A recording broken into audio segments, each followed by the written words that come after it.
Okay, so Aurora Yeah. MLBB. XP hailed na to. XP hailed na. Dinagdagan pa nila yung mga sinasabi kong pang-execute. Oo. So this is Rene J. Cho. Ano si Yue? Ano kaya? Cecilion, Rora, Zas, Dex.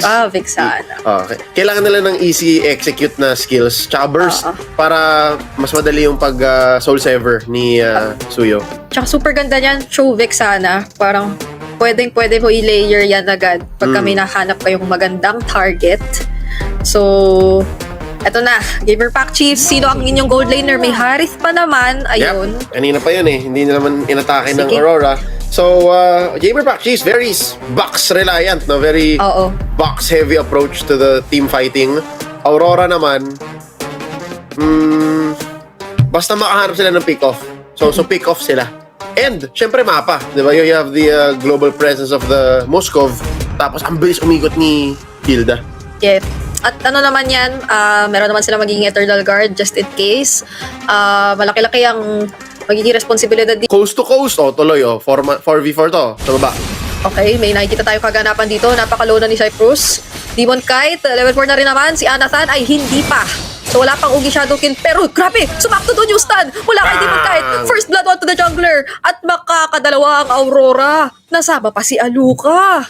Isa para kay Hitman, isa para kay Gildark. Kay Demon Kite. Ibang klase. Na agapan na niya, yung hindi niya hinabol lang yung card, ay doon na talaga siya nagpipiling mag-clear. So, only invade na nga itong nakikita natin, only panggugulo para kay Anathan. Hindi talaga magiging masaya ang buhay mo. Way of the Dragon, ginamit pa auto si Bruce. At nakita mo kung gaano katinarget lang ng Aurora si Anathan. Power of wilderness pa nga eh. Ang lala nito, hindi pa nagre-retry si Demon Kite. Ninakaw niya yung purple, ninakaw niya yung orange. Hindi naman siya nakaka-push agad-agad. Actually, gusto niya sumali sa laban. Pero kung sobrang baon na siya sa value like this, tamo, At kinakaya lang siyang bigyan ni Demon Kite at ni Yue ng ganun-ganun lamang. Edward nakapagkat na naman ng sobrang taas kaya present na naman siya dito sa purple buff at si Aluka hindi na kinaya yung damage na ibinabato ngayon ng Aurora. Isa na namang libreng purple buff na napunta kay Demon Kite na hindi nga sa kanya yun. Pero pakiramdam ko hindi na nahawakan nitong si Anathan. wala si Anathan. Gutom na to. Bilang haya, kahit orange lang, Lods. Kahit orange lang. Ayaw ibigay. So ngayon, may retry ulit si DK, di ba? Magpe-pressure muna sila, tapos saka sila magta-turtle. Hoy, teka lang, nawasing-waso si Edward. Bibigyan yata rito ng Gamer Pack Chiefs. So may nakuha sila ng isang kill pero magkakatore ang Aurora and possibly even a turtle objective kung i-commit na ito ni Demon Kite kasi parang ang bilis niya lang naman itong tuna.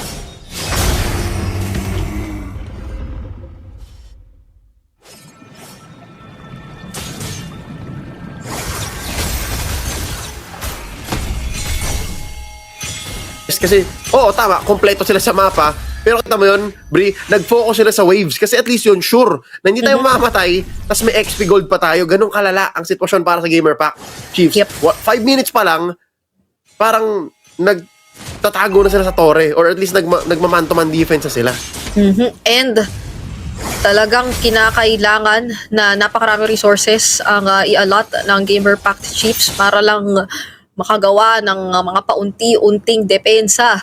Kasi kahit pakita mo lang nasa harapan, and ito na yung sinasabi natin na hindi naman na sobrang nagtatago ang Aurora. Hinaharapan na talaga nila. Pinapakita nila kung nasan sila na nandito kami.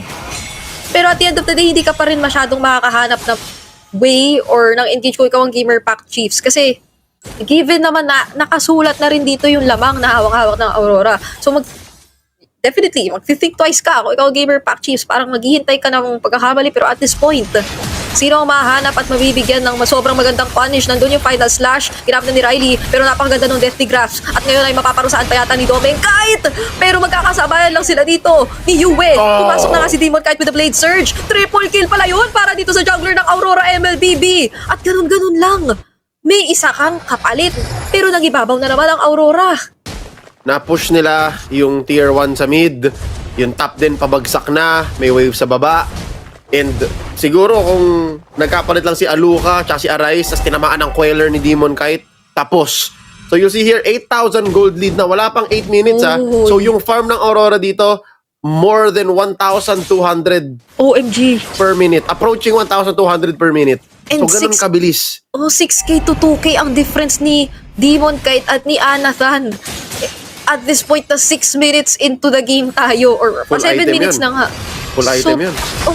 Dalawang items. Merong Hunter Strike, pati teka lang, mamaya muna natin yan kasi Circling Eagle nagamit na dito. At kumonekta ang Spear of Destruction pero hindi naman yata papasok si Domeng Kite. Napakalinis na execution. Rene J! Nahanap si Anathan doon. At hindi na naman hinayaang gumalaw ang jungler ng Gamer Pack Chiefs. Napasama pa ang kanyang shadows. I think that's one of the main weaknesses ng Gamer Pack Chiefs lineup. I mean, hindi to usually nangyayari kung may Matilda ka. Pero kung ganito kayo ka-down, tapos Matilda ang gamit ninyo, wala kayong pan-check ng bush. Hindi naman pwedeng tumingin yung Matilda or mag-ikot-ikot siya habang may wisps na malapit sa bush. Kunyari, kung tank yan, like Tigreal or Chong, Aray. pwede siya sumilip eh. Pero pag Matilda, hindi. At tumigil pa sa harap si Rene J, hindi naman nagpumilit ng laban. So ubus na ang outer turrets ng Gamer Pack Chiefs 8 minutes into this game. Halos hindi pinagpapahinga ng Aurora ang Gamer Pack Chiefs. At mukhang maski yung mga shockwave ng mga inhibitor turrets ay magagamit na nga dito agad-agad kasi sobrang nasushove na yung waves ng Aurora papalapit sa base. Kung hindi ako nagkakamali, pati yung bottom wala ng Holy Shield. Kasi kanina pa yung tinatrabaho, actually nauna yata yun na torre na Wala push na ng nga. Aurora. And that's right. So, wala ng Holy Shield. So, pagka-spawn itong Lord na to, in half a minute, tapos pag na-push yan, I'm guessing sa mid yan or sa top, malamang sa malamang butas. Ganun ka ahead ang Aurora. 11K. Yung the moment pa lang na kanina sa draft, yung Aurora ay parang super nag-focus sa pagtanggal ng mga XP laners na typically ay parang pwede makisabay sa early at magbigay ng same level of pressure. Parang na-checklist na nila yung conditions nung gusto nilang maging approach coming into this game na parang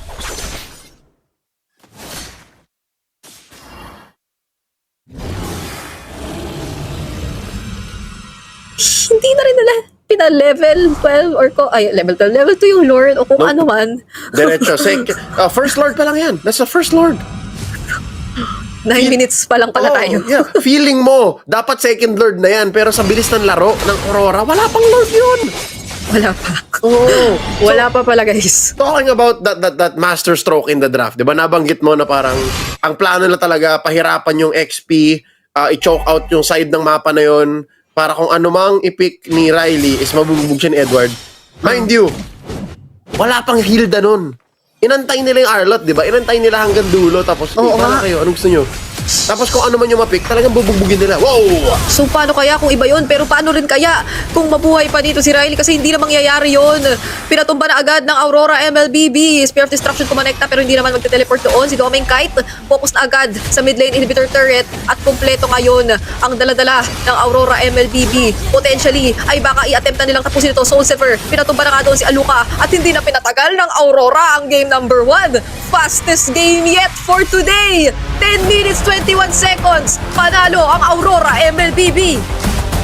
Dire-diretso lang. One death? If I'm not mistaken, total 2. Okay, nabigyan si Edward 1 at si Yue. Pero maliban doon, walang preno ang Aurora sa pag-invade, sa pag-take ng objectives. Tama kayo, I think not just the draft. There was